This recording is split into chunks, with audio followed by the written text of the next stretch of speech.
Nous reprenons sans plus tarder. Nous accueillons maintenant Monsieur Lionel Arnaud, qui est sociologue, qui enseigne à l'Université Toulouse 3 et à l'Institut d'études politiques de Toulouse, et dont le titre de l'intervention de la conférence qu'il nous présentera maintenant est Entre négritude et créolité,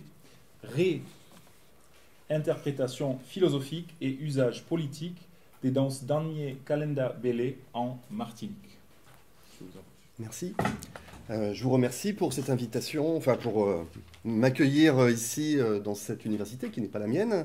Je remercie Jean-Christophe Godard d'accepter l'intervention d'un sociologue dans cet environnement philosophique où j'avoue que je perds un petit peu mes repères. Donc je remercie Madame Kisukidi pour son intervention. J'espère qu'il y aura quelques points communs. Enfin moi j'ai repéré quelques petites choses, mais j'ai pas osé poser de questions parce que j'avoue que je ne maîtrise pas tout ça, bien entendu. Et d'ailleurs, donc mon intervention s'intitule Réinterprétation philosophique.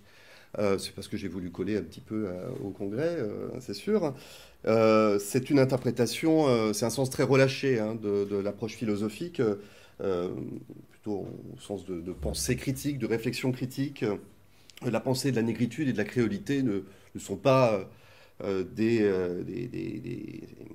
dirais des pensées philosophiques, des systèmes philosophiques à proprement parler, sont des concepts à la croisée de l'esthétique, de la morale, de la politique, qui ont qui ont été influencés par la philosophie des Lumières, en ce qui concerne la négritude, par le postmodernisme, en ce qui concerne la créolité.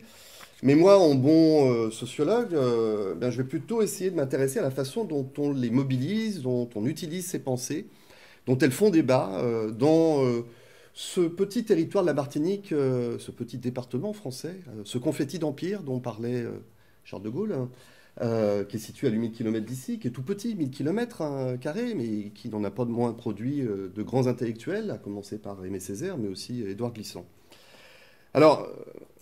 je me fonderai principalement sur un travail que j'ai entamé il y a déjà fort longtemps, en 2011, et sur lequel je travaille encore, dans le cadre d'une enquête ethnographique sur un groupe culturel qui s'appelle Tambou Canal, qui est situé dans un quartier très populaire, qui était autrefois un bidonville de Fort-de-France, donc où m'a permis de l'étudier pendant quelques années, et je continue à faire des allers-retours dans le cadre d'une délégation CLRS.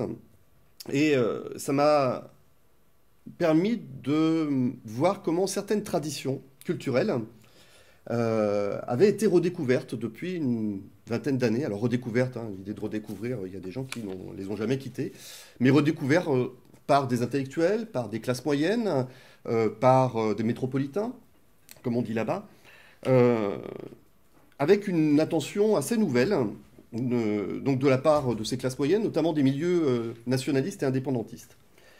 Et donc, si ce renouveau participe des traditions réinventées, pour reprendre le terme d'Eric Hobsbawm,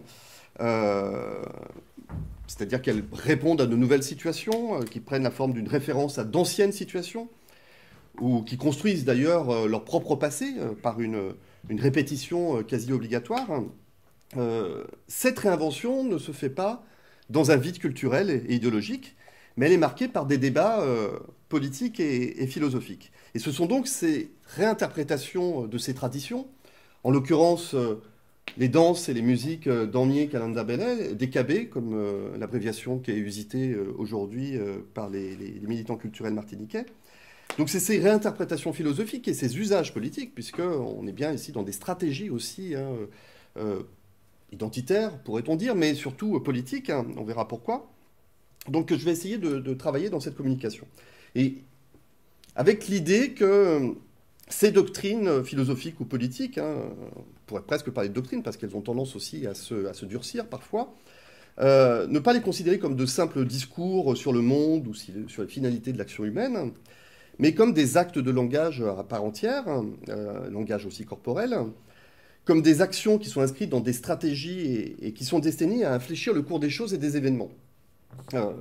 Donc l'idée, c'est de dépasser l'alternative entre une étude internaliste qui prête aux idées une efficacité propre, et puis des approches qui seraient externalistes, qui réduisent souvent les idées à l'expression des intérêts d'un certain nombre de groupes sociaux. Donc je vais commencer d'abord par présenter ce que sont ces fameuses danses décabées qui sont assez méconnues. Certains d'entre vous qui sont généralement, quand on est originaire de la Martinique, on connaît. Quand on n'est pas originaire de la Martinique, on ne connaît pas. C'est d'ailleurs un des premiers paradoxes, hein, un département français dont les traditions sont si peu connues. Donc il y a une histoire qui est méconnue, on verra pourquoi, on se doute pourquoi. Hein. Je ne vais pas faire de grandes révélations aujourd'hui. Mais c'est précisément parce que cette histoire est méconnue, qu'elle mérite peut-être cette archéologie, que ça autorise toutes les interprétations, hein, et tous les fantasmes aussi, et tous les mythes. Et puis je vais présenter précisément comment aujourd'hui elles sont réappropriées, repensées autour de deux grandes orientations contradictoires.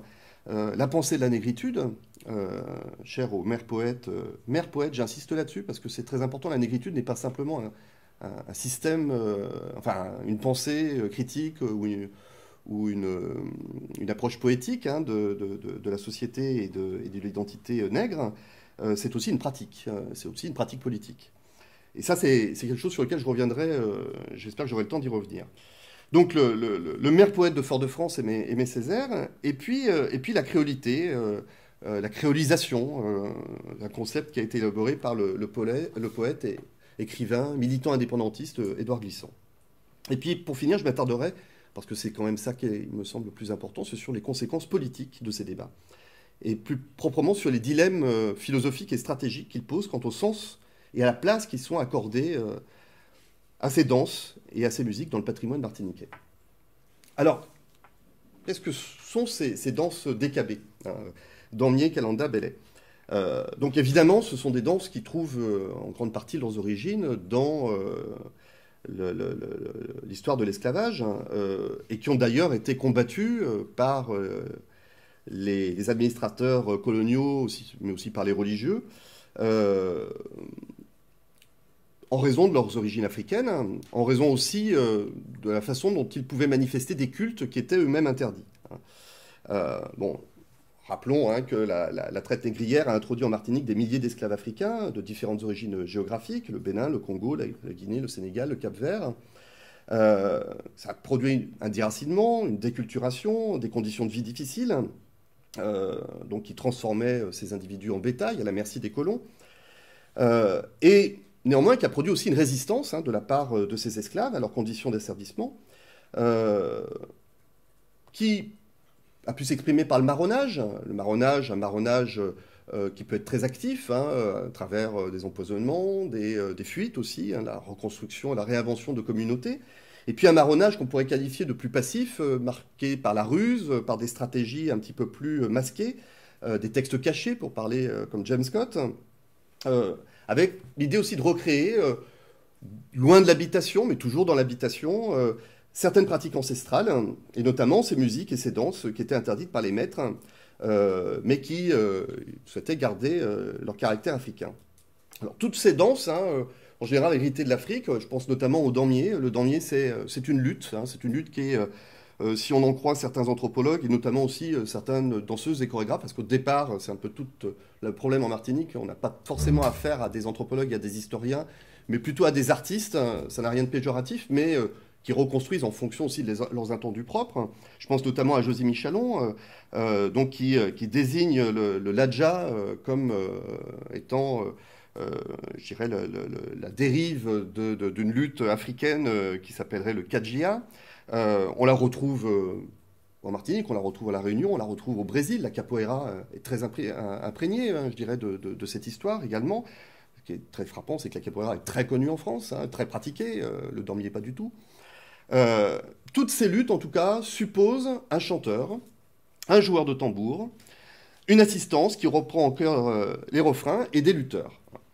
Et c'est un art populaire qui a été transmis de génération en génération, avec des formes différentes, et qui a été aussi interdit jusqu'à les années 50 à peu près, les années 50 et 60. Alors ceci dit, cette interdiction, il ne faut pas non plus l'exagérer.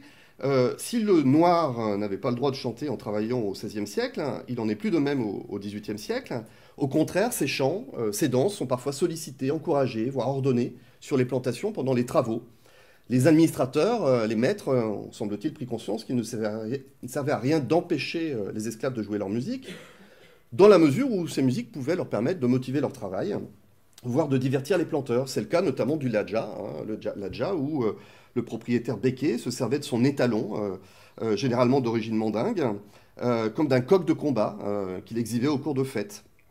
Et même après l'abolition de l'esclavage, les combats de majors, qui désignent ces lutteurs, ont continué autour des fêtes patronales, lors des règlements de compte aussi, avant qu'il y ait des décrets municipaux, notamment en 1947, qui interdisent et qui repoussent dans la clandestinité ces combats.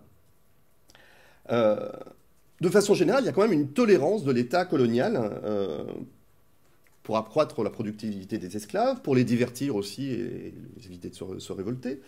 Et grâce à cette politique, les esclaves ont trouvé de nombreuses occasions de jouer de la musique. C'est d'ailleurs à cette époque que le belay, véritablement, est inventé d'une certaine manière. Le belay, le damier et la calenda peuvent être rapprochés, je dirais, des traditions africaines, mais en même temps, ils sont réinventés dans un contexte qui est celui de la Martinique, qui est celui aussi des nouveaux libres, qui vont trouver refuge, enfin, qui vont essayer de trouver des terres, parce qu'il n'y a pas beaucoup de terres disponibles, vu qu'elles ont été toutes prises par...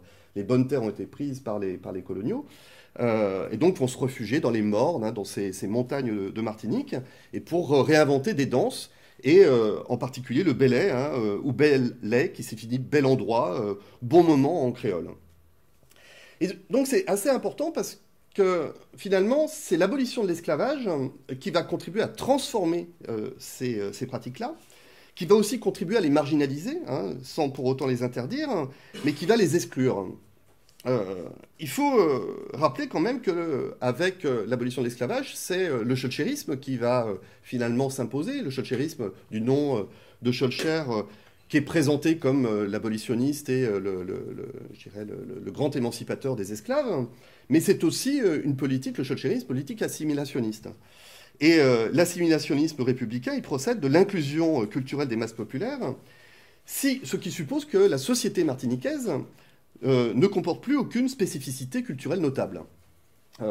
Et donc, ça explique cette marginalisation. Et ce paradoxe, finalement, c'est avec l'assimilation, finalement, que va être repoussée ces pratiques spécifiques, particulières. L'école française est censée effacer toutes les séquelles de l'esclavage afin de réduire un peu les égalités de la société.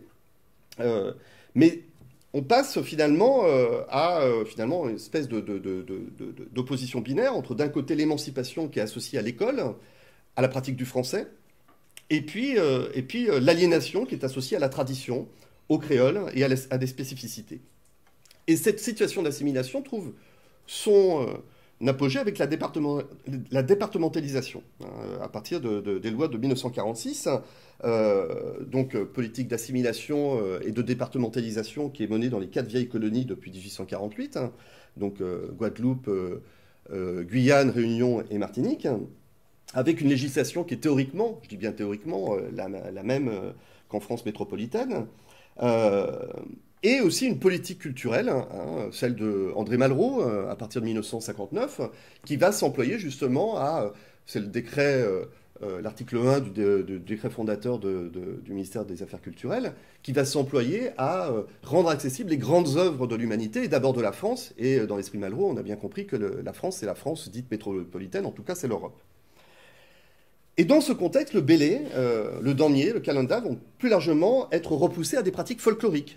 Pas qu'en Martinique, en Occitanie, c'est le cas, en Bretagne, ça a été le cas aussi. Ce qui ne participe pas d'une culture légitime et institutionnalisée, celle que l'on trouve dans les théâtres et les opéras subventionnés, est repoussé à quelque chose, je dirais, de particulier, de spécifique, de folklore, au sens de culture du peuple, mais au sens péjoratif du terme. Et donc, la résultante tendancielle de cette politique assimilationniste, c'est donc une acculturation généralisée des populations. Autrement dit, la combinaison d'un processus de dépossession culturelle, la déculturation, et d'un processus d'apprentissage d'une culture exogène, l'enculturation stricto sensus. Dans le contexte assimilationniste, Ce qui est important de noter, que ce n'est plus le colonisé en tant qu'homme qui se trouve directement dévalorisé, mais davantage son patrimoine culturel, dont il est le produit. Le créole, le bélé, la calenda, les coups de main, les formes aussi de solidarité communautaire. Alors on peut d'autant plus s'étonner que ces pratiques soient parvenues malgré tout à perdurer, à commencer par le créole. Alors vous avez un militant, un philosophe d'une certaine manière, grand connaisseur de la Martinique qui s'appelle Roland Suvelor, qui fait l'analogie entre la façon dont certaines pratiques culturelles ont perduré en Martinique et la façon dont le créole s'est également maintenu en tant que langue vernaculaire. Selon lui, le dénigrement même du créole en préserverait l'identité distincte, en le protégeant d'une infiltration par les structures et le lexique du français standard. Officiellement banni des ménages bourgeois, le créole s'emploie par les adultes entre eux, par les enfants entre eux, mais rarement pour la communication entre générations différentes, par laquelle on réserve le français. Beaucoup de familles en Martinique où les nouvelles générations ne parlent pas le créole, qui est interdit de le parler à table. Mais en même temps, la relation entre le créole et le français, nous dit Suvelor, il est plutôt de l'ordre d'un parallélisme plutôt qu'un antagonisme. L'identité propre de chacun étant soutenue par la dévalorisation officielle du premier et la valorisation correspondante du second. Donc c'est une forme de dissidence, de marronnage culturel, une arme du faible, pour parler comme James Scott, qu'on peut retrouver aussi dans la préservation de ces pratiques de danse, de lutte, qu'on retrouve non seulement dans les mornes et les campagnes, mais qu'on retrouve aussi dans les quartiers populaires, notamment de Fort-de-France, où ces pratiques de lutte, de danse, de tambour ont perduré avant même que certaines classes moyennes et certains militants indépendantistes s'y intéressent. Alors il faut quand même noter que si on parle maintenant de ce renouveau du DKB, des danses Kalanda Belé au lendemain de la Deuxième Guerre mondiale, il faut rendre grâce quand même au rôle joué par les groupes folkloriques martiniquais. Parce que quand bien même la politique malrussienne, assimilationniste française a repoussé ces pratiques-là à la périphérie de la société martiniquaise, néanmoins, il y a quand même une volonté quand même de les valoriser pour le tourisme, aussi pour les Martiniquais eux-mêmes, mais à des fins de divertissement et dans une mise en scène quelque peu mythifiée. Alors on doit notamment à Loulou Boislaville, Loulou Boislaville qui a été l'un des premiers à s'intéresser à ces danses, qui est allé se documenter dans les Mornes, rencontrer les paysans des Mornes, celles et ceux qui avaient continué à faire perdurer ces pratiques-là, mais a essayé, il a redécouvert par exemple le premier pour la calenda, Alan Lomax, le célèbre ethnomusicologue états-unien qui a fait un petit peu le tour du monde pour essayer de documenter les traces des musiques noires, s'est intéressé à la Martinique, et quand il est venu en Martinique, il est allé voir Loulou Boislaville, qui était l'un des premiers à avoir, encore une fois, préservé ces danses, et à travers notamment, je dirais, le développement d'un groupe qui s'appelle les Ballets de la Martinique, qui est sponsorisé par l'Office de tourisme de la Martinique. On est dans le contexte de la départementalisation, dans le contexte aussi d'une massification du tourisme, et la Martinique est présentée par les tour opérateurs comme un territoire justement qu'on n'a plus colonisé par l'industrie, mais qu'on va coloniser par la consommation, mais aussi par le tourisme.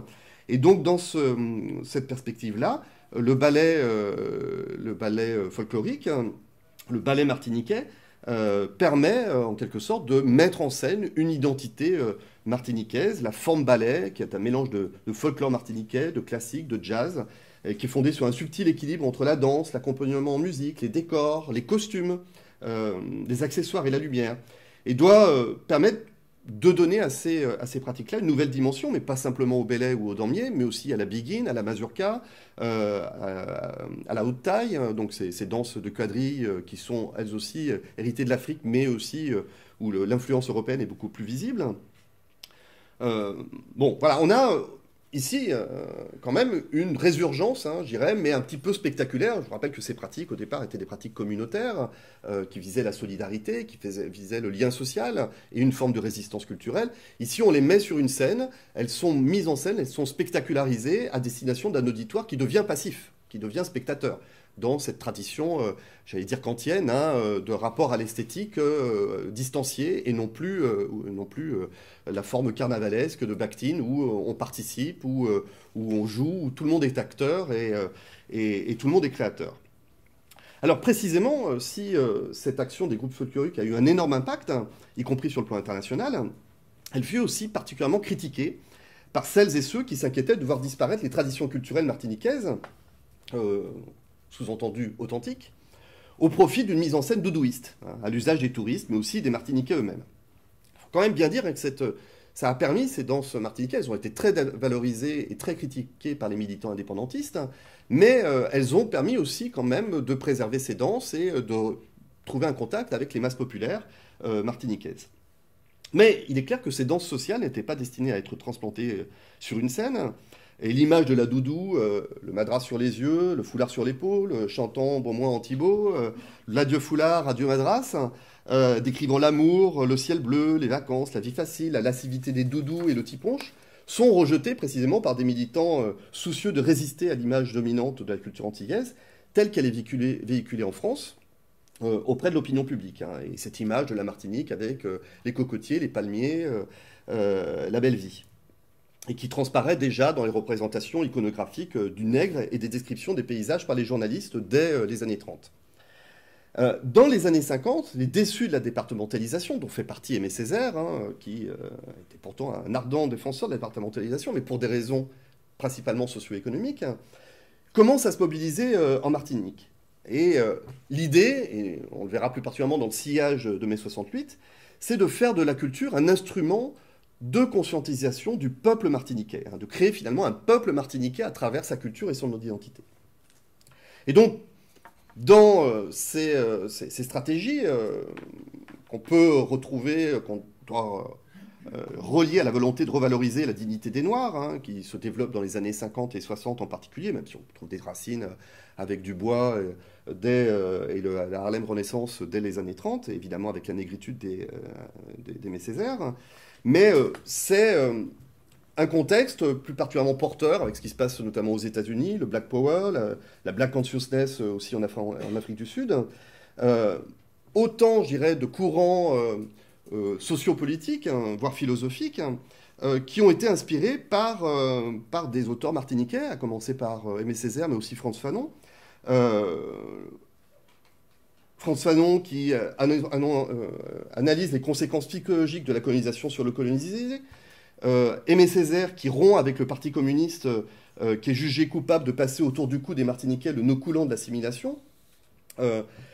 Le projet politique d'Aimé Césaire en particulier, qui participe d'une identité culturelle assumée, qui est aussi son projet poétique d'El Cahier d'un retour au pays natal publié en 1939, c'est de revaloriser la personnalité martiniquaise, hein, de lutter contre la dépersonnalisation culturelle des Antillais, à travers l'accès à l'éducation pour tous, l'affirmation d'une culture spécifique et la transmission d'une mémoire des peuples issus de l'esclavage. Donc c'est le mouvement de la négritude, hein, néologisme qui est inventé par Aimé Césaire en 1934, qui est issu des concepts dominants de l'anthropologie culturelle, hein, dont Aimé Césaire a eu l'occasion de discuter avec Michel Léris. C'est la critique de l'assimilation invétérée de la République française, mais aussi du Parti communiste français, hein, et donc qui le mènera à la création d'un nouveau parti politique, le Parti populaire martiniquais. Pour Césaire, la dignité retrouvée des Martiniquais doit passer par la culture, hein, à défaut de pouvoir passer par le socio-économique qui n'est pas forcément au rendez-vous de la départementalisation, et plus particulièrement par les arts, la négritude étant envisagée comme une ouverture poétique vers l'universel, comme la contribution du nègre à la civilisation de l'universel, je reprends les termes d'Aimé Césaire. Et donc ça se traduit aussi de façon pratique, je pense que c'est important quand même de le dire, hein, à travers la création dès 1974 d'un office municipal d'action culturelle qui définit les bases d'une politique culturelle pour tous et qui s'oppose à la politique assimilationniste d'André Malraux. L'une des ambitions de Césaire, c'est d'instituer un théâtre permanent qui permettrait de produire des spectacles entièrement joués par des acteurs martiniquais et de créer par ce biais les conditions d'émergence d'une nouvelle culture antillaise. Et c'est dans ce projet notamment qu'il va faire appel à des musiciens et des paysans des Mornes martiniquaises, à commencer par Émile, qui est un grand chanteur des ballets martiniquais, mais à qui il va, je dirais, offrir en quelque sorte un contrat de travail au sein de la ville de Fort-de-France en 1968, en lui demandant d'animer un nouveau centre culturel qui est basé dans un nouveau quartier qui s'appelle Dillon, à l'est de la ville, avec cette idée de diffuser auprès des populations urbaines en particulier, qui ont été coupées un petit peu de ces traditions, enfin pas qu'un petit peu, le belay, ces danses martiniquaises qui l'associent aussi aux racines africaines. L'association du tambour est associée aux racines africaines exclusivement. Il en fait le symbole de la revendication et aussi de la distanciation des Noirs face aux groupes dominants, autrement dit les Européens et leurs descendants békés ou blancs créoles. Et c'est essentiellement en tant que pratique africaine que le belay, le damier, la calenda est encouragé par la municipalité d'Aimé-Césaire. C'est ici la première forme d'une mémoire historique, renouant avec un passé enfoui sous 3 siècles de colonisation, dont on ne cherche pas les marques dans une quelconque mémoire collective, mais qui se vit au présent, que l'on reconstruit in situ, en lui assignant l'unique fonction, purement symbolique, de rappeler la grandeur des origines que le colon n'a cessé de rabaisser et qu'il paraît désormais urgent de revaloriser. Alors, face à cette politique, je dirais à la fois cette pensée que vous connaissez bien, mais aussi cette pratique politique municipale, néanmoins, il y a une critique qui va émerger au sein des Antilles elles-mêmes, à partir des années 60, par notamment le mouvement qu'on pourrait appeler de la créolité, hein, qui ont été théorisés en particulier par Édouard Glissant, et qui, son projet à lui, c'était plutôt au contraire de la négritude, de faire ressortir une identité qui serait propre à la Martinique et plus largement aux peuples antillais. Alors, Édouard Glissant est un élève d'Aimé Césaire, il est né 15 ans après Césaire, et lui, ce qu'il propose, c'est on pourrait dire une forme de troisième voie entre l'assimilationnisme et la négritude. Au mode binaire des discours de la négritude et de l'assimilation, il greffe une forme d'antillanité, c'est d'abord le premier terme qu'il utilise, qui serait fondée sur la notion d'identité multiple, de rhizome, ouverte à la mise en relation des cultures. Alors c'est bien sûr à Gilles Deleuze et à Félix Guattari que Glissant emprunte cette image du rhizome, la racine multiple d'une plante, pour qualifier sa conception d'une identité plurielle qui l'oppose à l'identité racine unique. Alors que l'identité racine est héritée des ancêtres, un petit peu dans la perspective d'Aimé Césaire, qui renvoie l'identité martiniquaise exclusivement à l'Afrique, qui serait donc localisable dans un lieu géographique et une histoire spécifique. L'identité rhizome, au contraire, reste à se construire au présent. Elle n'admet ni un seul lieu d'origine, ni une histoire précise. Elle naît des relations qu'elle crée. Dire que l'identité antillaise est rhizomatique, martiniquaise est rhizomatique, c'est donc l'opposer radicalement à la conception répandue en Europe de l'identité racine. Alors c'est une approche qui trouve un écho particulièrement favorable parmi les étudiants martiniquais, ceux qui sont exilés en métropole pour faire leurs études. À l'époque, il n'y a pas encore d'université en Martinique, et qui vont précisément aussi s'intéresser au belay. Les premiers enregistrements sont dus notamment à Franck Hubert, qui est un étudiant en architecture, qui est proche de l'Association générale des étudiants martiniquais, l'AGEM, qui est une association anticoloniale, qui est basée à Paris. Et ce premier disque de belay est préfacé précisément par Édouard Glissant, qui met en avant l'héritage africain. Hein. C'est l'Afrique qui tout soudain nous prend, écrit-il dans sa préface, mais qui entend, à la différence d'Aimé Césaire, mettre au jour le réel antillais à travers l'histoire commune de la plantation sucrière qui caractérise le cloisonnement social, la couleur de peau et la langue créole. Il s'agit ici d'affirmer une spécificité des Antilles dans leur diversité, leur langue et leurs histoires. Les Antilles ne sont pas l'Afrique. Et donc, outre la critique de l'assimilationnisme, du doudouisme, la revalorisation des traditions propres à la Martinique doit aussi permettre d'endiguer l'influence des musiques qui sont venues des autres îles environnantes. C'est là où il y a une rupture avec cette approche de la négritude, puisqu'il s'agit aussi de s'opposer à l'influence, par exemple, du compas haïtien, qui a déferlé dans les années 60 en Martinique, hein, et qui finalement monopolise de façon quasi hégémonique les dancing, et finalement l'imaginaire et l'identité martiniquaise, mais aussi le goka guadeloupéen, et qui, malgré un héritage africain commun, sont accusés d'éloigner toujours plus les Martiniquais de leurs racines spécifiques. Et donc, dans cette perspective, la redécouverte du Bélay, du damier, de la Calenda, doit permettre d'enraciner l'identité martiniquaise fermement dans une autre Amérique, en rupture avec les travaux d'Aimé Césaire, pour qui l'Afrique est la principale source d'identification pour les Caribéens. Alors tout ça pose un certain nombre de dilemmes stratégiques, et ça sera ma dernière partie, et philosophiques. Parce que ici, on n'envisage pas, enfin, ces militants n'envisagent pas simplement le Bélay, le Calenda et le damier uniquement comme des espèces de laboratoires culturels, hein, des arènes qui seraient propices à un travail créatif. C'est une véritable guerre de position au sens d'Antonio Gramsci, hein, qui est menée contre l'État français, mais aussi contre tous les représentants d'un pouvoir qualifié de colonial, y compris une certaine bourgeoisie noire martiniquaise. Il s'agit ici de rompre le consentement à la domination des masses en ouvrant un espace pour des activités politiques à l'écart des institutions qualifiées de coloniales. Je dis qualifiées de coloniales puisqu'on est censé être dans la départementalisation, donc on est censé avoir dépassé la colonisation. Mais il est clair que pour les militants culturels et politiques martiniquais, on est encore dans une situation coloniale. Je ne sais pas s'il faut le qualifier de post-colonial, bon, ces termes-là, voilà. Mais une situation, en tout cas, que sur le plan scolaire, sur le plan artistique, sur le plan sportif, médiatique ou encore religieux, est encore vécue comme une volonté hégémonique de la part des Européens d'imposer leur culture, mais aussi peut-être de l'Afrique, hein, d'imposer en tout cas des cadres et des schèmes qui ne sont pas ceux des Martiniquais. Alors la question c'est comment réinterpréter cet héritage, hein. Parce qu'il faut voir que ce tambour, ces danses, ces pratiques de solidarité, comme le coup de main par exemple, sont réintroduits par les mouvements culturels aujourd'hui dans un contexte urbain.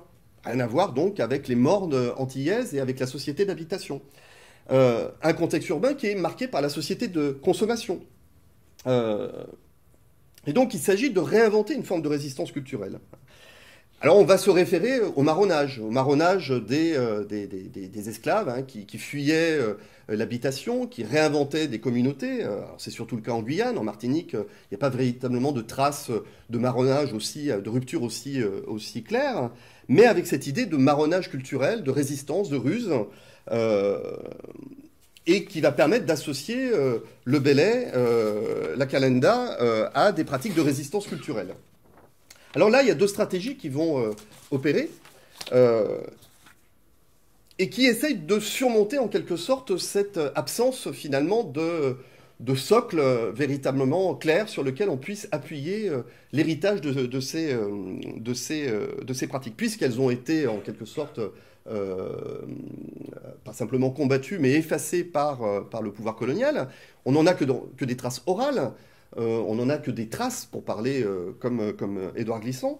Et donc, que faire, hein? Est-ce qu'on recompose précisément ces traces, mais sur quelle base? Et avec le risque d'une forme de patrimonialisation, ou voire, pour reprendre les termes de France Fanon, de momification culturelle. Ou est-ce que l'on fait du Bélay, du damier, de simples instruments d'inspiration artistique, ou même sportif, hein, au risque de galvauder leur héritage? Alors il y a une stratégie qui est celle de la M4, hein, qui est une association bien connue en Martinique, qui a été créée au début des années 1983, hein, Mimes Mammé Martinique, hein, qui veut dire voici les manières de faire des gens de la Martinique, hein, et qui s'est employée dans une véritable entreprise de réorganisation de ces danses et de ces musiques, hein, avec une approche technique. Hein. Il s'agit de développer une véritable discipline gestuelle et chorégraphique nationale, avec des savoirs objectivés, délimités, codifiés. Avec une forme de normativité, hein, c'est un petit peu comme le créole qu'on retrouve dans les dictionnaires, et où vous avez des militants aujourd'hui, des grammairiens du créole, qui reprochent aux Martiniquais moyens de ne pas parler le bon créole, par exemple. Et là, c'est un petit peu la même chose, c'est-à-dire que là, il y a le risque d'une forme de momification culturelle, encore une fois. On trouve des manuels, hein, qui sont, je dirais, extrêmement utiles et précieux, hein, mais qui tendent à figer quand même les gestes et les mouvements qu'il faudrait pratiquer quand on joue au tambour ou quand on pratique le damier ou la calenda. Et puis il y a une autre stratégie qui, elle, donc, on peut qualifier ici par celle de Bélénou, par exemple, qui est un groupe qui a été créé dans les années 80 et qui, à l'image du Goka moderne qui a été développé en Guadeloupe autour du Goka par le guitariste Joseph Gérard Lequel, souhaite développer une musique bélé qui vise à prolonger la tradition négro-martiniquaise, mais dans la modernité, en empruntant au blues, au jazz, pourquoi pas même au zouk, de mêler basse, guitare électrique, batterie, cuivre et tambour, avec cette idée aussi de conscientiser les masses. Donc on a ici deux stratégies. L'AM4 est plutôt portée par des anciens de l'AGEN, de l'Association Générale des Étudiants Martiniquais, des enseignants, qui sont aujourd'hui des fonctionnaires de l'État français, hein, des enseignants d'histoire, des psychologues, etc. Et puis Bélénou, c'est plutôt porté par des militants d'anciens maoïstes, hein, qui a été... Edmond Mondésir en particulier, hein, qu'on voit sur la photo avec la guitare, qui est une figure du mouvement Assez pleurer à nous lutter, Assez pleurer, il s'agit de lutter, qui est proche de l'Union générale des travailleurs martiniquais et qui a plus une approche de conscientisation des masses au sens très large. Donc on a ici deux stratégies qui sont assez opposées et qu'on peut rapprocher, je dirais, des stratégies entre d'un côté la négritude, une forme de recherche d'une forme d'authenticité. Là, on voit ici les spectacles de l'AM4 qui mettent en scène le drapeau martiniquais et qui correspondent quasiment à une espèce de 14 juillet, je dirais, martiniquais, où on met en scène l'identité nationale. Et puis, il y a une autre stratégie qui consiste plutôt à se tourner du côté de la danse contemporaine, à essayer de trouver un nouveau langage, un langage qui se voudrait peut-être plus universel. Alors, il faut voir, et je terminerai là-dessus, quand même, ces deux stratégies sont extrêmement, je dirais, contestées en leur sein même. La créolité d'Édouard Glissant, elle a donné lieu, elle a fait long feu, à travers notamment un mouvement de la créolité qui a été animé par Jean Bernabé, Raphaël Confiant et Patrick Chamoiseau, et qui se sont opposés très ouvertement à la négritude césarienne, au nom d'une nouvelle identité antillaise, cet éloge de la créolité qui donne le nom à leur livre manifeste, qui revendique le patrimoine créole des anciens esclaves, et qui est une critique en règle de Césaire. Raphaël Confiant reprochait même à Césaire d'avoir coupé les Antilles de leurs vraies racines au profit d'une Afrique mythique, et pire, d'avoir transformé la Martinique en une annexe de la France, référence à la loi de départementalisation de 1946. Maryse Condé, qui est décédée récemment, elle-même n'y allait pas de main morte, puisqu'elle reprochait à Césaire de n'avoir rien apporté à l'individu.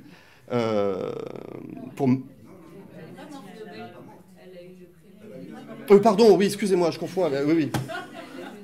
Merci, oui. Désolé pour elle. Oui, oui, oui. Oui, prix Nobel alternatif qu'elle a reçu récemment, dont on n'a pas beaucoup parlé en France, contrairement au prix Nobel classique.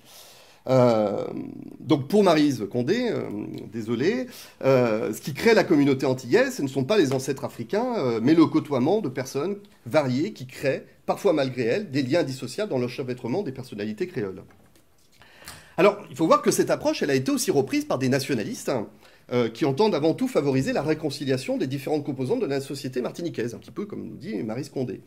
Mais on a notamment en Martinique une association qui s'appelle Tous Créoles, qui a été créée en 2007 par un béquet qui s'appelle Roger de Jam, qui pour le coup, est décédé l'année dernière, et qui lui, Tous Créoles, le slogan, c'est faire de nos différences une œuvre collective.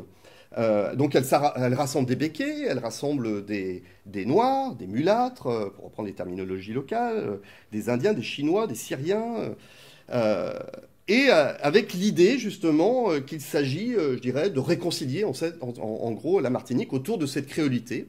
Il y a même un groupe de travail qui s'appelle Résilience Martinique, qui fait référence aux travaux de Boris Cyrulnik, avec une analyse collective en profondeur, comment renaître de sa souffrance, quel avenir pour nos jeunes.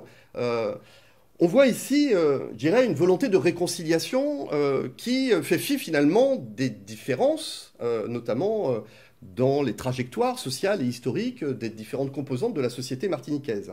Et d'ailleurs, Raphaël Confiant accuse justement l'association Tous Créoles de perversion, de la créolité, de la même manière qu'on peut parler de perversion de la négritude avec le noirisme de Duvalier, par exemple. Pour Raphaël Confiant, ce qu'il explique, c'est qu'il dit que pour nous, la créolité veut dire que le béquet reconnaît qu'il a une part d'africanité, une part d'Indiens, Caraïbes, etc. S'il reconnaît cela, alors il est créole. Mais l'association Tous Créoles, je continue à le citer, ne conçoit pas cela. Ce qu'ils veulent, c'est une espèce d'œcuménisme social qui ferait croire qu'il n'y a plus de conflit de classe. Mais ce n'est pas parce que je partage la même culture que vous que j'ai les mêmes intérêts de classe que vous. Nous ne sommes pas d'accord avec De Jam, mais même entre Chamoiseau et Bernabe, ils ne sont pas forcément d'accord. On pourrait rajouter à ces critiques la critique que pourrait formuler un Aimé Césaire, qui consiste justement à avoir une forme d'amnésie un petit peu de l'histoire. Être noir et être blanc en Martinique, on peut partager la même histoire et la même culture, mais on ne partage pas la même souffrance. On n'était pas forcément du même côté de l'habitation. Et Édouard Glissant lui-même avait perçu le danger de cette affirmation identitaire exacerbée, d'une forme d'antillanité qui serait fondée sur une créolité anti-universaliste. C'est pour ça d'ailleurs qu'il opposera à la créolité le terme de créolisation, qui met davantage l'accent sur un processus, qui met davantage l'accent sur la rencontre entre les cultures dans la totalité réalisée du tout monde. Ce qu'il prenait, c'était l'ouverture des identités, ouvrez au monde le champ de votre identité, je reprends ces termes. Il était soucieux de fonder un humanisme de la diversité, et finalement pas très éloigné de la sage leçon d'Aimé Césaire, qui, au soir de sa vie, rappelait qu'il y a deux manières de se perdre, par ségrégation murée dans la particulier ou par dilution dans l'universel. C'est un extrait de l'entretien qu'il a accordé à Françoise Vergès dans Nègre je suis, nègre je resterai, en 2005. Il faut rappeler que pour Césaire, affirmer son identité de nègre, c'était l'affirmer dans la langue à vocation universelle, pour reprendre le terme de Senghor cette fois, qu'est le français, qui était en quelque sorte un défi esthétique que les poètes de la négritude devaient relever. Et donc on retrouve quand même cette opposition, qui est une vraie dialectique, qui est d'une certaine manière la même opposition qu'on voit ici. Utiliser la langue de la danse contemporaine peut être considéré comme finalement le prolongement de l'œuvre de Césaire, qui utilisait le français tout en essayant, en prenant un certain nombre de caractéristiques de français, tout en inventant une langue nouvelle, une langue césarienne d'une certaine manière, avec le recours à l'étrangeté de mots rares, des néologismes, des mots créoles, des mots spécialisés du lexique médical, le choix d'une syntaxe éruptive, fondée sur la juxtaposition et l'énumération, entièrement subordonnée à un rythme qui doit beaucoup au jazz noir américain, mais aussi à la biguine.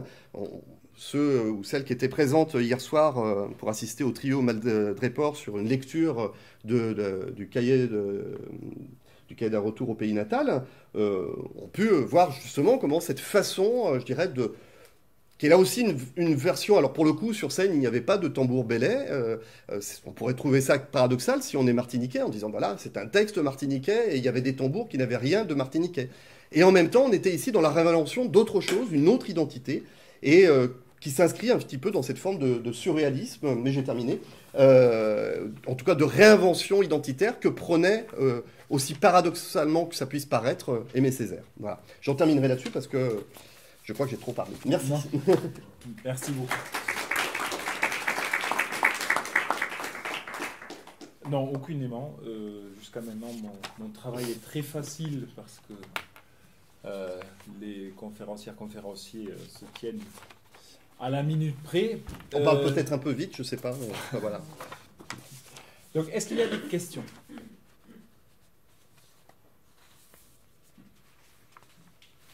Madame. Bonjour, merci beaucoup pour votre conférence. J'ai plusieurs petites choses. D'abord, est-ce que vous pourriez redire le nom du philosophe dont vous avez parlé dans la première partie, Suvelard ? Roland Suvelard, oui. Suvelard. Oui. C'est un militant, un écrivain, un essayiste, philosophe, je ne sais pas, je vous laisse le soin de qualifier, mais martiniquais, oui, qui a beaucoup écrit sur la culture martiniquaise. D'accord, très bien. Autre chose, je me posais la question sur cette question, vous avez utilisé le terme d'identité noire et je ne sais pas, de danse noire, mais, et vous avez donc évoqué l'origine de l'Afrique. Et je me demandais, est-ce que quand même il y a un travail, puisqu'on est aussi de plus en plus dans un travail de la généalogie outre-Atlantique, notamment dans les Antilles, mais aussi aux États-Unis par exemple, est-ce qu'il y a aussi un travail de cette question de savoir d'où viennent plus précisément ces héritages dans les danses qu'on appelle, quand on parle généralement de danse africaine, c'est assez large. Et est-ce qu'il n'y a pas une spécificité dans ces héritages de ces danses africaines, puisque c'est quand même pas la même chose entre l'Afrique du Nord, l'Afrique du Sud, l'Afrique de l'Est, l'Afrique de l'Ouest. Enfin, il y a une multiplicité aussi de danses, de cultures et d'héritages. Et dans les Antilles françaises, il y a un certain nombre de personnes, enfin, il y a des gens qui ont été réduits en esclavage, qui venaient de certains endroits en Afrique. Et est-ce qu'on ne peut pas spécifier un peu davantage ces danses et ces héritages à travers le décabé, le bélé en Martinique? Et puis il y avait une dernière question, mais vous l'avez en partie éclairée à la fin de votre exposé, c'est sur les notions de créolité et de créolisation. Parce qu'au début, vous avez beaucoup parlé de créolité, et quand même on sait qu'il y a une opposition, et vous l'avez évoqué à la fin, il y a une opposition d'Edouard Glissant à propos de la créolisation, parce que la créolité, c'était quand même l'idée, Glissant s'oppose à la créolité parce que pour lui c'est un enfermement identitaire, alors qu'il explique que dans la créolisation, il y a cette idée d'imprévisible et de circulation qu'il ne voit pas autant dans ce terme, dans ce concept de créolité. Et bon, vous l'avez en partie, je pense que c'est important de le distinguer parce que c'était aussi une opposition entre Chamoiseau, Confiant d'un côté et Glissant de l'autre. Voilà. Merci. Alors pour la dernière, moi je vais rappeler que simplement mon approche, très clairement, je ne suis ni un spécialiste de la Martinique, ni un spécialiste de rien du tout d'ailleurs. Je suis allé en Martinique, je vais vous dire très franchement, c'est parce que mon ex-compagne était martiniquaise et qu'elle m'a fait découvrir ce département. Et très honnêtement, j'aurais jamais eu envie d'y aller parce que j'avais des images très doudouistes de la Martinique. Et donc j'ai découvert la Martinique grâce à elle et j'ai passé beaucoup de temps, pardon. Bien entendu, mais j'ai changé d'avis, mais aussi au contact des... C'est ce que je veux dire, c'est que j'ai fait un travail ethnographique qui est très inductif. C'est-à-dire, j'y suis allé là-bas, j'avais d'autres représentations, j'avais d'autres usages, je travaillais plutôt en France et en Angleterre, auprès de communautés de populations racisées et ethnicisées. Mais je dirais, j'avais l'habitude des territoires coloniaux, enfin des métropoles, mais pas... notamment par rapport au carnaval. J'ai beaucoup travaillé sur le carnaval de Notting Hill, par exemple, mais on me parlait justement des Antilles, les Saint-Luciens me parlaient des Antilles, par exemple, les Jamaïcains me parlaient de la Jamaïque, mais voilà, dans leurs propres mots. Je suis allé là-bas et j'ai découvert les choses, la façon dont ça pouvait être vécu concrètement. Donc ce qui m'a intéressé, c'était le vécu. Et les références à la créolité, à la créolisation, à la négritude, je les ai avant tout appréciées à travers leur discours et la façon dont le Martiniquais moyen, qui parfois ne sait pas lire ni écrire, mais qui connaît Aimé Césaire, qui a même, je dirais, une forme de vénération pour cet homme-là, pour ce qu'il a fait comme homme politique avant tout. C'est une pratique, hein, la politique sociale qu'il a menée auprès des quartiers populaires, qui était pas dénuée d'arrière-pensée politique et clientéliste, hein, on pourrait dire des choses comme ça. Mais c'est surtout comme ça qu'ils l'ont vécu, hein, de façon dans leur corps et de façon diffuse. Voilà. Et donc, après, sur ces débats sur la créolité, la créolisation, etc., j'y suis venu dans un second temps, en essayant de me documenter, et notamment même pour aujourd'hui, je dois vous dire, j'ai fait un travail un petit peu plus approfondi, parce que ce n'était pas forcément nécessaire dans un premier temps. Mais c'est ce que j'ai essayé quand même, voilà, on est au cœur, je dirais, des questions, justement, de montrer comment des idées, des pensées, peuvent être réappropriées à des fins extrêmement variées. Il y a la pensée matricielle de Césaire ou de Glissant, et puis il y a les usages. Il y a les usages politiques, il y a les usages philosophiques, il y a les usages qu'on peut en faire en conférence. En Martinique, chacun a sa version d'Aimé Césaire. Peut-être que personne, enfin très peu de gens à mon avis ont lu le cahier d'un retour au pays natal, mais par contre, ils peuvent très bien vous expliquer ce qu'a été Césaire pour eux et en quoi cette négritude qui est dans l'air, leur a permis finalement de s'émanciper et de s'affirmer dans une fierté, une identité. Voilà.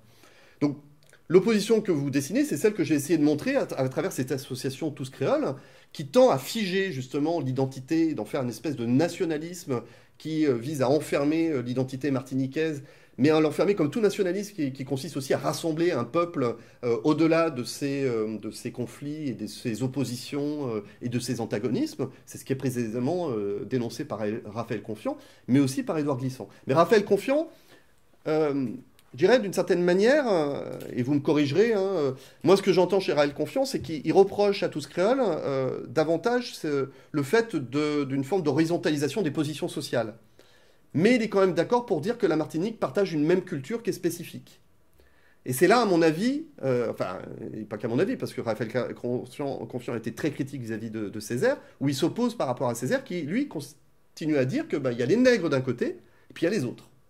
Il y a ceux qui ont souffert le pays dans leur chair via l'histoire de l'esclavage, et puis il y a ceux qui sont venus soit pour coloniser, soit qui sont venus avec une immigration entre guillemets volontaire, même si elle était parfois économique et pas forcément toujours très, très souhaitée, hein, y compris de la part d'Africains qu'on appelle les Congos là-bas, qui sont venus à la fin du 19e siècle.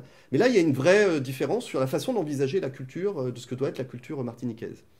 Et j'en viens à la deuxième, enfin à la première question que vous avez posée sur la question de culture noire. Je crois qu'il y a une intervention justement sur ce sujet-là juste après, donc je pense que je laisserai les spécialistes se prononcer. Simplement, bon, Édouard Glissant parle de pensée de l'Afrique et de ses diasporas. Je pense que l'idée d'une identité noire, d'une identité... bon, moi, je ne suis pas encore une fois très spécialiste, mais ce qui me paraît important quand même de montrer, on ne parle pas d'identité blanche, par exemple. Hein. On parle pas de, ce que je dis, on parle pas de pensée blanche.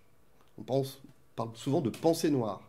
Et la pensée noire, à mon avis, elle se joue justement dans le fait qu'elle s'est forgée dans l'exclusion raciste. Et que ça, c'est très important, et on revient à la question de la créolité et de la négritude, c'est quasiment une pensée nègre, au sens où elle est le produit du racisme, du colonialisme, de l'esclavage, de l'oppression. Elle pose la question de savoir comment il faut se penser, comment on peut se penser comme sujet de sa propre histoire, quand on a été traité comme un objet, comme un bien meuble. C'est cette expérience que nous renvoie cette approche de la négritude. La question en Martinique, c'est de savoir comment on va essayer de trouver finalement une filiation dans ce qui a été effacé, ce qui a été coupé, qui a été effacé par la colonisation. Donc la réponse à votre question de savoir est-ce qu'on peut remonter à, je ne sais pas, des racines des danses ou des musiques africaines, etc. En Martinique, elle est très difficile je dirais, c'est très difficile d'y répondre. J'entends bien ce que vous dites, c'est tout à fait juste, mais c'était juste est-ce qu'il y a une introduction d'un peu plus de complexité dans les origines de ces danses-là, mais qu'on aurait pu vous témoigner, que les gens auraient pu vous dire dans votre enquête de terrain sur on récupère ces gestes-là de telle danse à tel endroit, tel rythme à tel endroit, et on mélange tout ça, ou est-ce que, enfin, vous voyez, c'est plus quelle complexité il y a à l'intérieur de ces danses-là, et pas seulement, et une recomposition aussi du fait de l'histoire et tout, mais quelle complexité il y a, enfin, c'était plus cette question-là, oui. Mais du coup, peut-être qu'on vous en a pas parlé. Si, mais... Il y a trois réponses à donner. D'une part, le problème de la Martinique, la Guadeloupe et de ces anciennes colonies françaises et de ces départements aujourd'hui, c'est qu'ils ont été très peu étudiés par les ethnologues français, pour des raisons variées. Ceux qui les ont étudiés, c'est surtout des Canadiens. Et les premiers, finalement, à avoir développé des recherches autour de la musique, etc., c'est plutôt des Canadiens. Mais il y a très peu de documentation, il y a très peu de savoir, je dirais, scientifique, sur ces pratiques-là. Donc, ça laisse encore le champ libre à une interprétation qui est plutôt d'ordre militante, hein, et un petit peu, j'allais dire, mais un peu sauvage. La deuxième chose, c'est que quand des militants indépendantistes se sont intéressés à ces danses-là et qu'ils ont voulu les documenter, ils ont sélectionné. Ils ont dit, nous, on va s'intéresser aux danses d'origine africaine. Et pour eux, les danses d'origine africaine, c'était le bélé, la kalenda et le damier. Moi, j'ai des interviews avec moi, et notamment les gens de la M4, ils vont dire, la haute taille, la mazurka, la biguine, on ne s'y intéresse pas, c'est pas africain, c'est européen, parce que c'est des quadrilles, etc. Bon, ce qui pose tout un tas de problèmes anthropologiques et historiques, hein, une forme de... Voilà, on est dans le militantisme et dans... Et une fois qu'ils ont fait... ils en reviennent un petit peu, hein, mais... Et une fois qu'ils ont fait ce choix-là, ils sont allés d'abord là où, finalement, il y avait la plus grosse effervescence, c'est-à-dire les montagnes, les Mornes, notamment le nord atlantique de la Martinique, c'est la commune de Sainte-Marie. Mais ils se sont aperçus... Alors au départ, le bélé, c'était uniquement à Sainte-Marie. Et puis progressivement, ils sont apparus qu'il y avait d'autres danses, d'autres façons de danser le belay, le damier, etc., dans le sud de la Martinique. Et donc maintenant, il y a une documentation, mais qui est extrêmement progressive, parce qu'on part extrêmement de loin. Ce travail, il a commencé de façon méthodique, on peut dire, fin des années 70, début des années 80. Et il se basait sur quoi? Sur la parole des anciens, des paysans, qui eux-mêmes avaient appris en mimant, de façon mimétique, au contact des parents, des autres anciens, etc. La différence aujourd'hui, c'est qu'il y a un passage à l'écriture, des manuels, une forme de codification qu'on retrouve aussi dans la musique, etc., avec le risque, encore une fois, de figer ce qui était autrefois de l'ordre de la transmission orale et donc d'une libre appropriation. En Martinique, quand on jouait au tambour ou en Guadeloupe, on faisait un son. On faisait en rond, et puis on tapait, on donnait un coup de tambour. On ne se posait pas la question de savoir si c'était du belay, du goka, etc. C'est progressivement que ces questions sont venues. Et donc de façon à la fois salvatrice, puisque ça permet quand même de rendre grâce à des cultures et à des traditions qui sont spécifiques à la Martinique, mais en même temps avec ce risque qui consiste à figer et finalement, et là c'est le sociologue qui parle, à déposséder les principaux, je dirais, locuteurs et les principaux pratiquants de ces danses et de ces musiques. Puisque finalement, ça devient une affaire de classe moyenne. Ça ne devient plus une affaire populaire. Et moi, les personnes que j'ai rencontrées dans le quartier de Beau-Canal, par exemple, en Martinique, sont particulièrement soucieux de ça. Ils se sentent complètement dépossédés et on vend des livres avec, on fait des spectacles, etc. Mais qui vient dans ces fameuses écoles, c'est un peu comme les écoles occitanes, etc., qui y va, ce sont des classes moyennes, ce n'est plus le petit peuple martiniquais qui, lui, écoute plutôt du zouk ou du dancehall, ou du compas haïtien. Je suis un peu long dans mes réponses, pardon.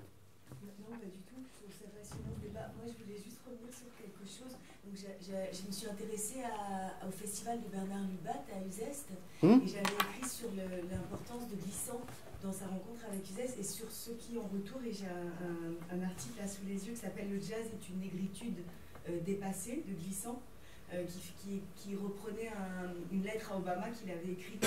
Et ce que je trouvais très intéressant, mais peut-être en dialogue avec cette question-là, c'est que justement il me semblait que Glissant, il ne voulait pas du tout faire ces distinctions entre justement le belay et le calypso et la biguine et le jazz notamment, et qu'il disait que c'était une question de traces, et que ces traces, c'était les traces de ce chant africain qui n'était plus là, cette dépossession-là, et que c'était pour lui, cette approche par les traces, elle n'était pas du tout une approche liée, justement, ça dépassait, c'était une question de devenir. Et je pense aussi à ce que Yana disait sur comment sur archéologie et cartographie, il me semble que Glissant, il est dans quelque chose de beaucoup plus complexe quand il pense cette question notamment du jazz, pour lui, qui est au cœur parce que pour lui, le jazz, c'est une autre définition de sa créolisation.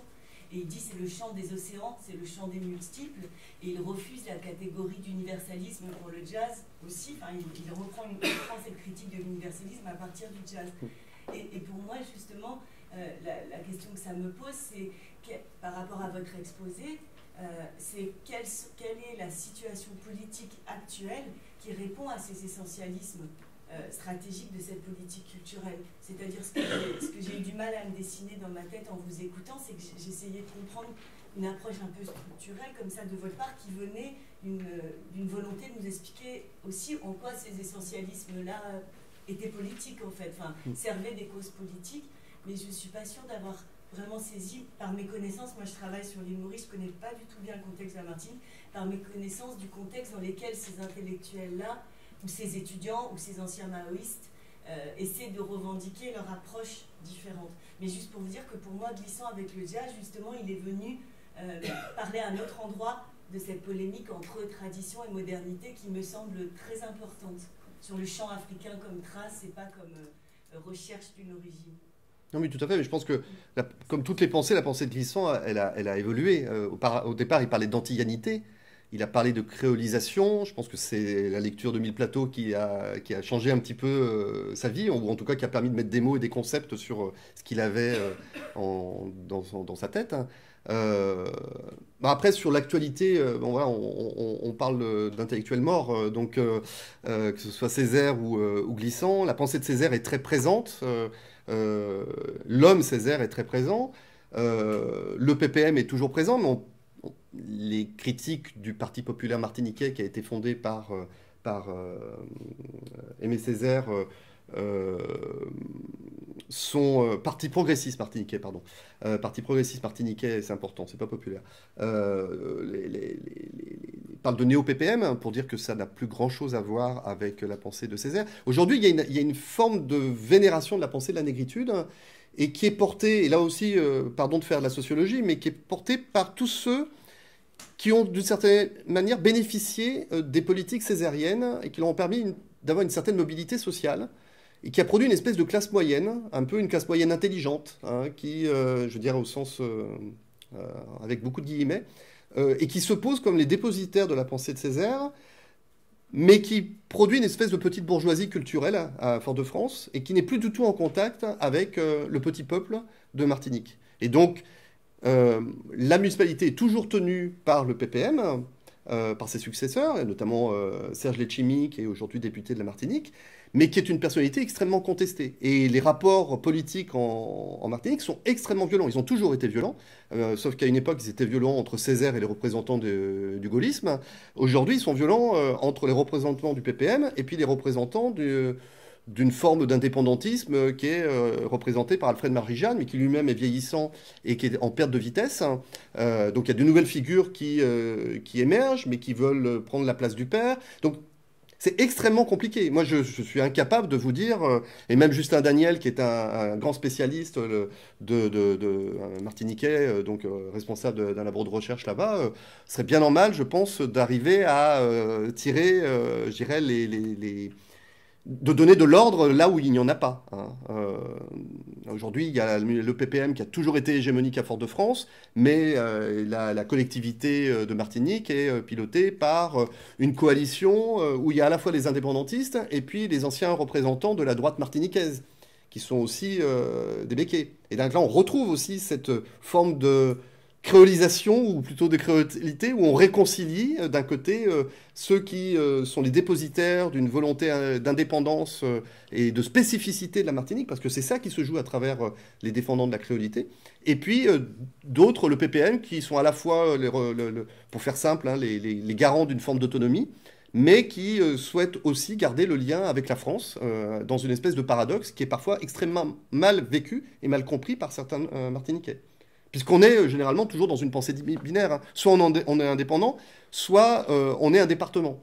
Et le juste milieu politique de l'autonomie, hein, sur lequel Aimé Césaire avait fait un moratoire après sa défaite, enfin pas la défaite en tant que maire de Fort-de-France, mais sa défaite politique au présidentiel de 81, hein, puisqu'il avait soutenu Mitterrand et c'est Valéry Giscard d'Estaing qui est arrivé en tête en Martinique. Il avait fait un moratoire sur l'autonomie, mais cette autonomie a toujours été mal comprise. Comme, je dirais, d'une certaine manière, on peut faire une analogie avec sa pensée, qui a toujours été mal comprise. On peut renvoyer une forme de négritude et d'identitarisme à la manière de Senghor, d'une certaine manière, ou, je ne sais pas, une forme d'esthétique, pour faire joli, et qu'on dépolitise totalement. Or, c'est une pensée à la fois, me semble-t-il, hein, à la fois poétique et politique. C'est pour ça que je pense que il ne s'agit pas de dire que c'est politique pour dire que c'est politique. Tout est politique d'une certaine manière, comme dirait l'autre. Mais parce que c'est politique, parce que ça a été une politique municipale. Ça a été une politique municipale en faveur de ce qu'il appelait les malheureux. C'était la volonté de redonner de la dignité aux Martiniquais. C'était pas simplement de dire on va vous redonner de la culture pour faire de la culture et pour faire de l'esthétique. C'était on va vous donner un boulot, on va vous donner un toit, on va vous donner une école, on va vous donner une politique culturelle qui vous ressemble. Et c'était un vrai, c'est la définition même du service public, mais un service public qui est à l'image, entre guillemets, ou en tout cas l'image que se voulait se donner Césaire, des Martiniquais. Et pas un service public à l'image de l'État français et de l'État culturel français qui impose ses musées, ses opéras et ses danses à tous. Voilà. C'était les droits culturels avant l'heure, Aimé Césaire. Et ça, je pense, ça me semble très important de le dire. Hein, pardon. Je suis navré, mais peut-être qu'on va décaler l'espace de discussion à la pause, parce que sinon on va plus jamais manger. Eh ben, le problème c'est que là j'ai 10 minutes de retard sur le retard. Ah, c'est ma faute. Mais non, pas du tout. Non, mais parce que les débats sont passionnants. Mais j'aimerais pas que quelqu'un tombe à un moment de fin. Mais peut-être qu'on va... On peut continuer la discussion autour d'un café. La dernière question de Allez, monsieur. dernière question de peut-être, je monsieur. sais pas. Ouais. Monsieur. Et je ferai court dans ma réponse, promis. Oui, rapidement là. Par rapport à la trace laissée par l'Afrique dans la diaspora, comme on dit, il ne s'agit pas de savoir si tel mouvement ou tel mouvement correspond à. Parce que les danses africaines, en fait, dites africaines, ne se définissent pas comme ça, par des camps de mouvement, une façon de mettre le mouvement. C'est plutôt l'esprit du mouvement qui va compter. Ce sont des danses surtout à d'autres états de la danse africaine, en dehors des danses de résistance populaire qui sont à tout le monde. À d'autres niveaux, d'autres degrés de la danse africaine, c'est plutôt une métaphore, c'est l'esprit qui compte. Par exemple, en Guadeloupe, il y a, je ne sais pas, Léna Blou qui était là, je pense que vous avez vu, qui a développé un concept justement qu'elle appelle le bigiti. Le bigiti qui est une forme de danse de la résistance, qui est basée sur les déséquilibres qui créent le mouvement.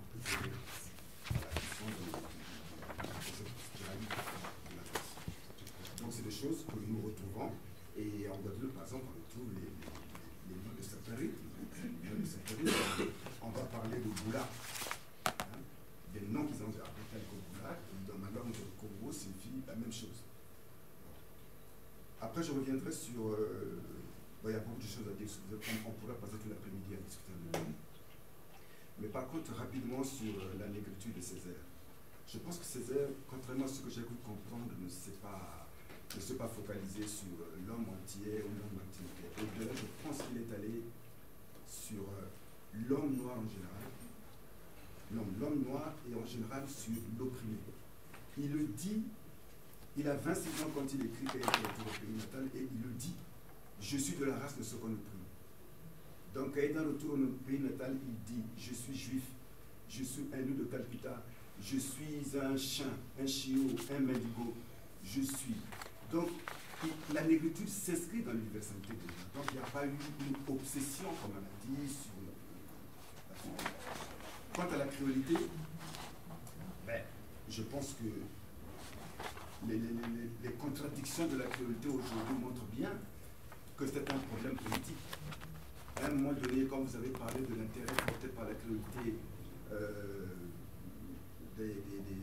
des intellectuels martiniquais ou antillais, vous avez oublié l'intérêt porté par le pouvoir politique français sur ces concepts-là, sur la négritude qu'ils n'ont jamais aimé. Préférence Senghor. Là aussi,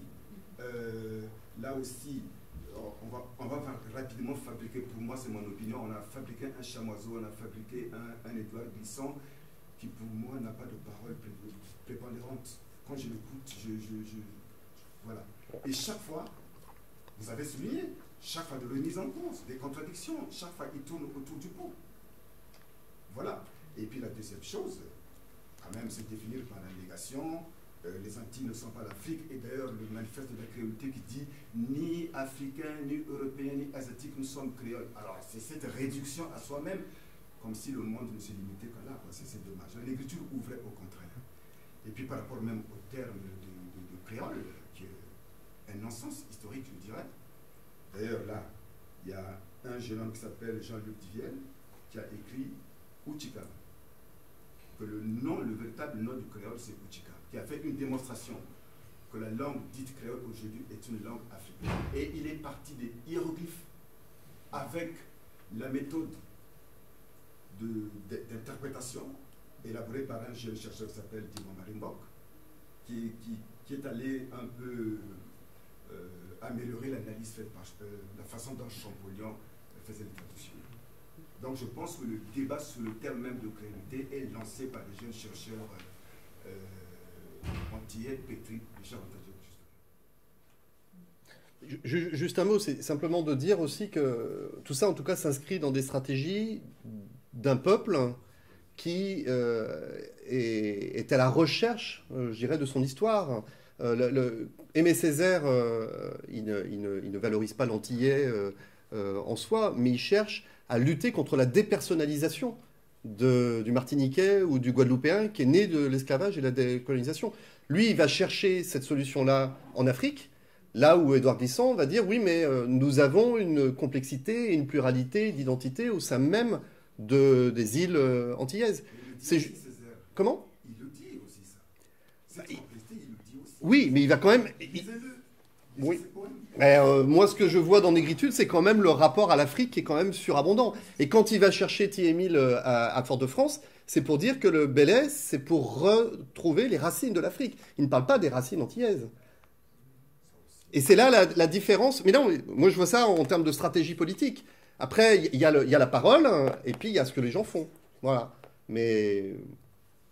Et juste pour terminer, dans le festival qu'il a mis en place au Cernac, c'est pour donner la parole à des afrodescendants. Il ne donne pas la parole aux Syriens, aux Libanais, aux Chinois, ou même aux Blancs métropolitains. Bon, ça, on peut comprendre pourquoi. Mais je dirais les autres composantes de la société martiniquaise, elles ne sont... Il suffit d'aller regarder les titres des différents festivals de Fort-de-France.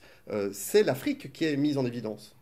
Et pas tellement la localité, ou éventuellement les colonies, Ho Chi Minh, etc., mais pas les différentes composantes de la société martiniquaise dans leur complexité. Et c'est là l'originalité d'Édouard Glissant et du mouvement qui suivra. J'aurai l'atelier cet après-midi, donc on pourra aussi en parler sur la négritude qui est cet après-midi, donc qui sera menée par Lionel Arnaud. Voilà, donc un atelier sur le problème de la négritude. Non, mais je voulais juste dire une toute petite chose par rapport à ce que vous disiez, c'est-à-dire que quand Glissant il parle de la créolisation, il le dit dans ses textes, il dit bien qu'il parle des Antilles, et il part des Antilles parce qu'il vient de là et parce que c'est ce qu'il connaît, mais qu'en réalité il en parle comme d'un modèle qui a lieu partout dans le monde et qui n'est pas spécifique aux Antilles françaises notamment. C'est vraiment un modèle qui est voué à représenter plein d'autres espaces, et absolument pas que les Antilles. Et c'est en ça que le terme de créolisation est plus spécifique aux Antilles et aux créoles entiers, mais à toute forme de créole partout dans le monde. Je pense que c'est assez important de le spécifier pour le sens. Juste un truc, mais c'est pas assez une remarque, mais en fait, je crois que c'est pas ce que tu dis, Pauline. Au sens où je pense que le concept de créolisation, en fait, chez Glissant, on en fait une lecture très dialogue, rencontre, rhizomatique, etc. Mais c'est un concept très politique, c'est l'idée d'une mauvaise rencontre. Qu'est-ce qui s'est produit lors d'une mauvaise rencontre? C'est celle de la violence. C'est une réflexion sur la violence, en fait, je crois vraiment. Et je pense qu'on n'est pas... Toutes les cultures ne sont pas créoles, certes, penser la créolisation, finalement, à un moment, la violence, je pense, du texte de Glissant, que si ça devient un concept qu'on peut étendre au monde, on voit aussi que l'extension de ce concept, c'est une extension de certaines formes de violence. Et je crois que c'est très compliqué, en fait, de mobiliser Glissant en le dépolitisant, en fait. Je sais pas, c'est l'impression que j'ai peut-être... Ah, mais c'est pas le dépolitisme. Alors, mesdames, messieurs, on va faire une pause jusqu'à au plus tard 40 et on se retrouve ici. Merci beaucoup. Merci.